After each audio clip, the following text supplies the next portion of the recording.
नमस्कार प्रिय भक्तजनों, आपके अपने चैनल शिवा शिष्य कथा पर आपका हार्दिक स्वागत है। तो आइए आज श्रवण कर लेते हैं बृहस्पतिवार व्रत कथा। भारतवर्ष में एक प्रतापी और दानी राजा राज्य करता था। वह नित्य गरीबों और ब्राह्मणों की सहायता करता था, पर यह बात उसकी रानी को अच्छी नहीं लगती थी। वह न ही गरीबों को दान देती, न ही भगवान का पूजन करती थी और राजा को भी दान दक्षिणा देने से मना किया करती थी। एक दिन राजा शिकार खेलने वन को गए हुए थे, तो रानी महल में अकेली थी। उसी समय बृहस्पति देव साधु वेश में राजा के महल में भिक्षा के लिए गए और भिक्षा मांगी। रानी ने भिक्षा देने से इनकार किया और कहा, हे साधु महाराज, मैं तो दान पुण्य से तंग आ गई हूँ। मेरा पति सारा धन लुटाते रहते हैं। मेरी इच्छा है कि हमारा सब धन नष्ट हो जाए, फिर न रहेगा बांस, न बजेगी बांसुरी। साधु ने कहा, देवी तुम तो बड़ी विचित्र हो। धन संतान तो सभी चाहते हैं, पुत्र और लक्ष्मी तो पापी के घर भी होनी चाहिए। यदि तुम्हारे पास अधिक धन है तो भूखों को भोजन दो, प्यासों के लिए प्याऊ बनवाओ, मुसाफिरों के लिए धर्मशालाएं खुलवाओ। जो निर्धन अपनी कुंवारी कन्याओं का विवाह नहीं कर सकते, उनका विवाह करा दो।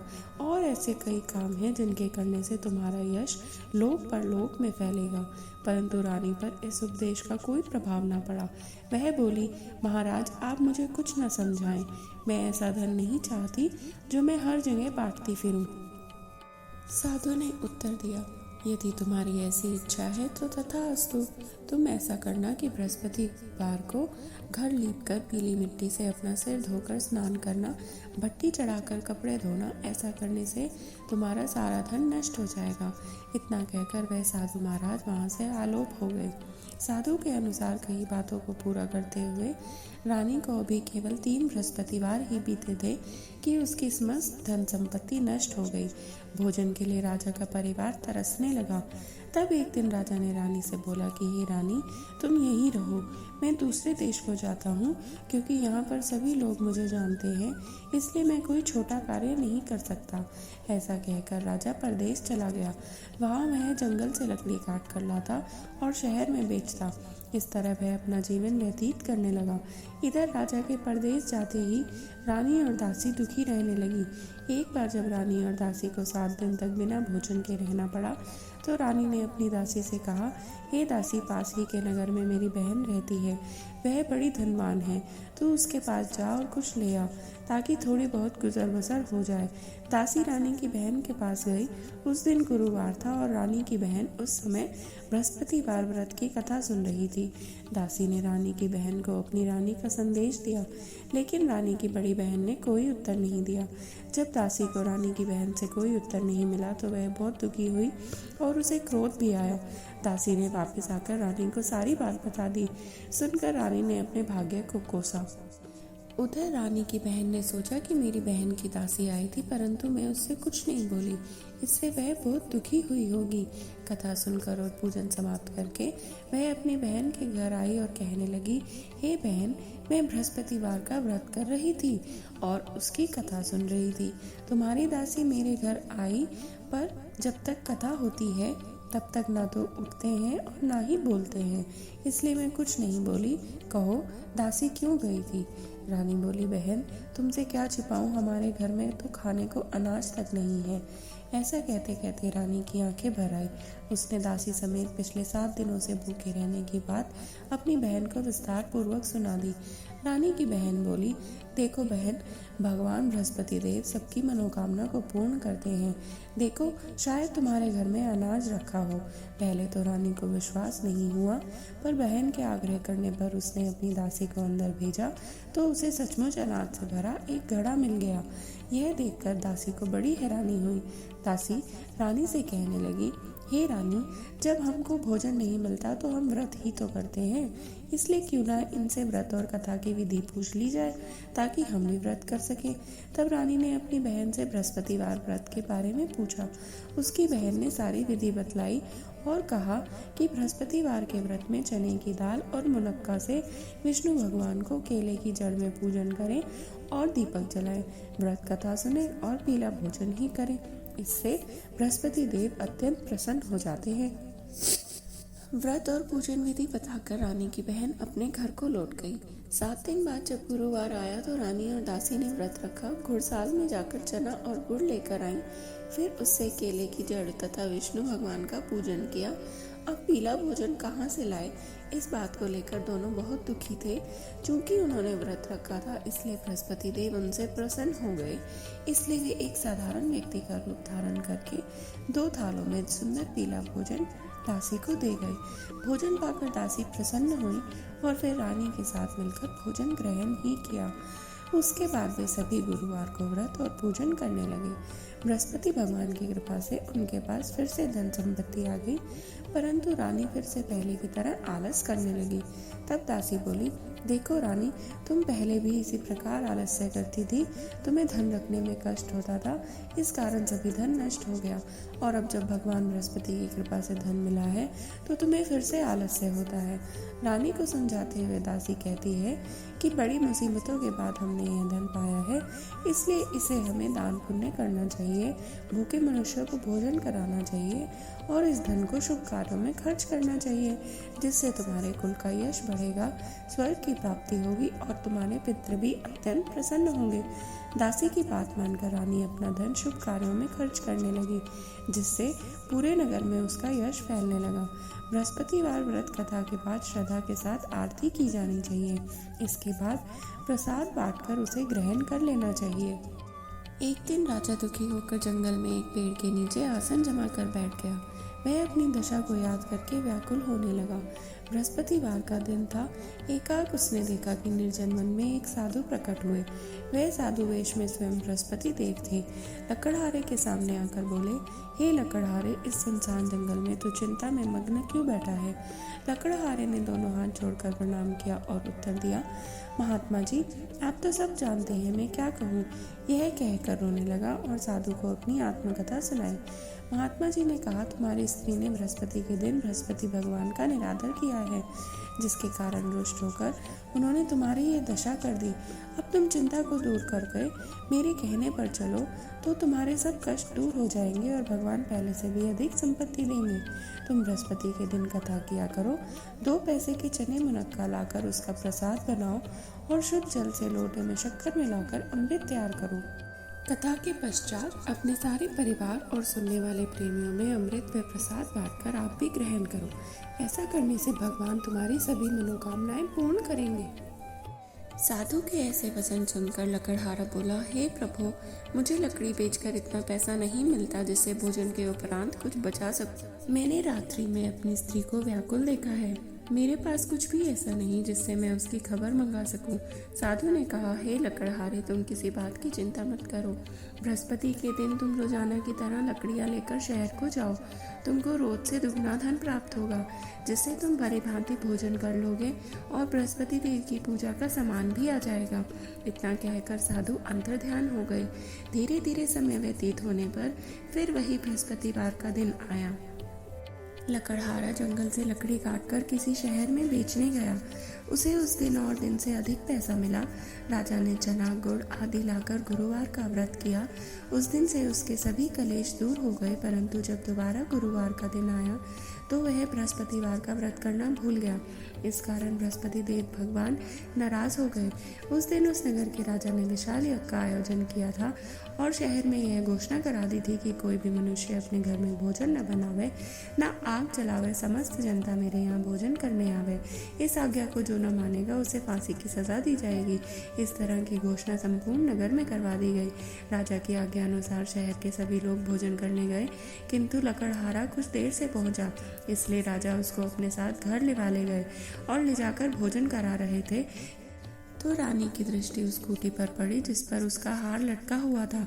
वह वहां पर दिखाई नहीं दिया। रानी ने निश्चय किया कि मेरा हार इस मनुष्य ने चुरा लिया है। उसी समय सिपाहियों को बुलाकर उसको कारागार में डलवा दिया गया। जब लकड़हारा कारागार में पड़ गया और बहुत दुखी होकर विचार करने लगा कि न जाने कौन से पूर्व जन्म के कर्म से मुझे यह दुख प्राप्त हुआ है, और उसी साधु को याद करने लगा जो जंगल में मिला था। उसी समय तत्काल बृहस्पति देव साधु के रूप में प्रकट हुए और उसकी दशा को देखकर कहने लगे, लगे, अरे मूर्ख, तूने बृहस्पति देव की कथा नहीं करी, इस कारण तुझे दुख प्राप्त हुआ है। अब चिंता मत कर, बृहस्पतिवार के दिन कारागार के दरवाजे पर 4 पैसे पड़े मिलेंगे, उनसे तू बृहस्पति देव की पूजा करना, तेरे सभी कष्ट दूर हो जाएंगे। बृहस्पतिवार के दिन उसे 4 पैसे मिले। लकड़हारे ने कथा कही।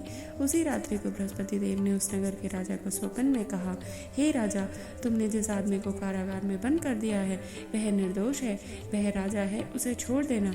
रानी का हार उसी खूंटी पर लटका है, अगर तू ऐसा नहीं करेगा तो मैं तेरे राज्य को नष्ट कर दूंगा।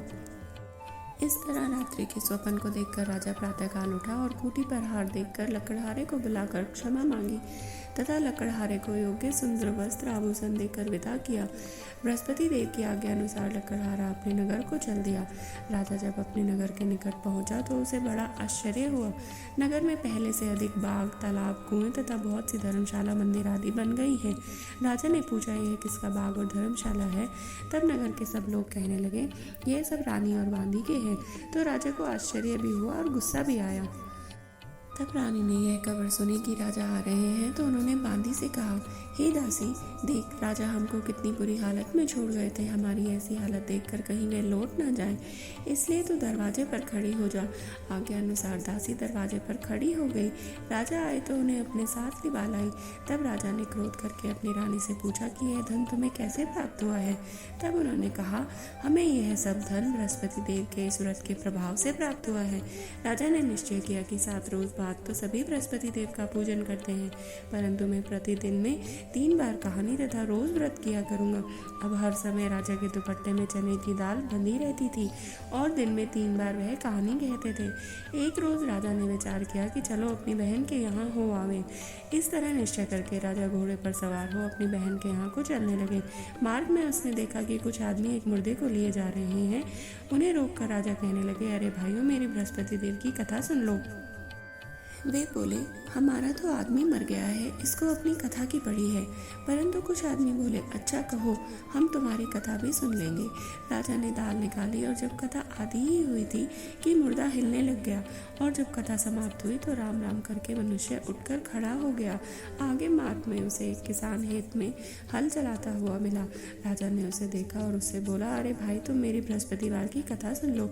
किसान बोला, जब तक मैं तेरी कथा सुनूंगा तब तक 4 हरिया जोत लूंगा, जा अपनी कथा किसी और को सुना। इस तरह राजा आगे चलने लगे। राजा के हटते ही बैल पछाड़कर खाल कर गिर गए और किसान के पेट में बड़ी जोर से दर्द होने लगा। उस समय उसकी माँ रोटी लेकर आई और उसने भी जब यह सब देखा तब अपने पुत्र से सब हाल पूछा और बेटे ने सभी हाल कह दिया। तो बुढ़िया दौड़ी दौड़ी उस घुड़सवार के पास गई और उससे बोली कि मैं तेरी कथा सुनूंगा, तू अपनी कथा मेरे खेत पर चलकर ही कहना। राजा ने बुढ़िया के खेत पर जाकर कथा कही, जिसके सुनते ही वह बैल उठ खड़े हुए और किसान के पेट का दर्द भी बंद हो गया। राजा अपनी बहन के घर पहुंचा। बहन ने भाई की खूब मेहमानी की। दूसरे रोज प्रातःकाल राजा जगा तो वह देखने लगा कि सब लोग भोजन कर रहे हैं। राजा ने अपनी बहन से कहा कि ऐसा कोई मनुष्य नहीं है जिसने भोजन ना किया हो और मेरी बृहस्पतिवार की कथा सुन ले। बहन बोली, हे भाई, ये देश ही ऐसा है, पहले यहाँ लोग भोजन करते हैं, बाद में अन्य कोई काम करते हैं। अगर कोई पड़ोस में हो तो देख आओ। वह ऐसा कहकर देखने लगी, परंतु उसे कोई ऐसा व्यक्ति नहीं मिला जिसने भोजन न किया हो। अतः वह एक कुमार के पास गई जिसका लड़का बीमार था। उसे मालूम हुआ कि उसने यहाँ 3 रोज से किसी ने भी भोजन नहीं किया है। रानी ने अपने भाई की कथा सुनाने के लिए कुमार से कहा और वह तैयार हो गया। राजा ने जाकर बृहस्पतिवार की कथा कही, जिसको सुनकर उसका लड़का ठीक हो गया। अब तो राजा की प्रशंसा होने लगी। एक रोज राजा ने अपनी बहन से कहा कि हे बहन, हम अपने घर को जाएंगे, तुम भी तैयार हो जाओ। रानी की बहन ने अपने सास से कहा। सास ने कहा, हाँ चली जा, परंतु अपने लड़कों को मत लेकर आना, क्योंकि तेरे भाई की कोई औलाद नहीं है। बहन ने अपने भाई से कहा, हे भाई, मैं तो चलूंगी पर बालक नहीं जाएगा। राजा बोला, जब कोई बालक नहीं जाएगा तब तुम ही क्या करोगी?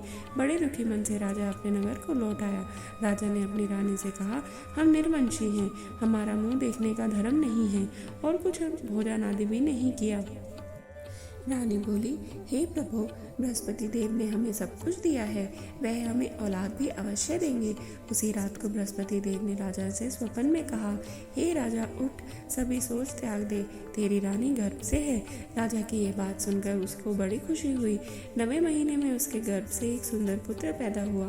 तब राजा बोला, हे रानी, स्त्री बिना भोजन के रह सकती है पर बिना कहीं नहीं रह सकती। जब मेरी बहन आवे तब उससे तुम कुछ कहना मत। रानी ने सुनकर हाँ कर दिया।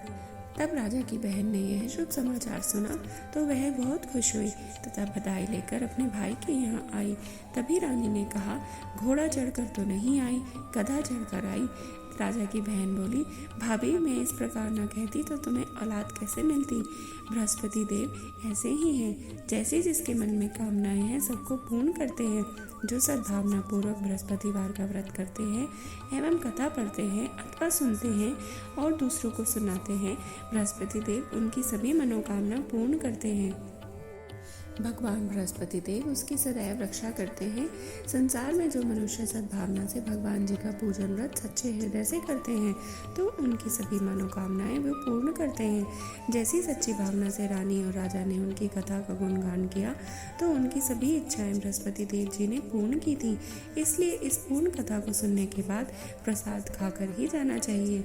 हृदय से उसका मनन करते हुए जयकारा बोलना चाहिए।